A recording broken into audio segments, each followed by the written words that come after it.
সকলো আঘাত চকুত দেখা নাযায়। মূৰ আৰু মন দুয়ো সুস্থ ৰাখিব খুজিছে নেকি?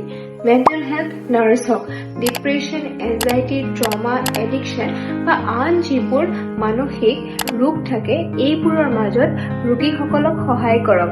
আপুনি হৈ ৰ'ব তেওঁলোকৰ বাবে মানসিক ভৰসা। মেণ্টেল হেল্থ নাৰ্ছ হ'বলৈ প্ৰথমে BSc নাৰ্ছিং সম্পূৰ্ণ কৰক, দ্বিতীয়তে সাইকাইট্ৰি নহলে বা কাউন্সেলিং সেটিংছত অভিজ্ঞতা লওক, তৃতীয়তে বা অৱশেষত পোষ্ট বেচিক ডিপ্ল'মা নহলে বা MSc ইন সাইকাইট্ৰিক নাৰ্ছিং কৰক।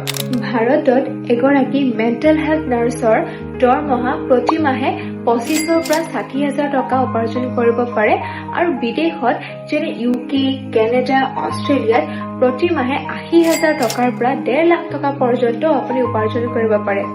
ইয়াৰে চাহিদা কিন্তু দিনক দিনে বাঢ়ি আছে।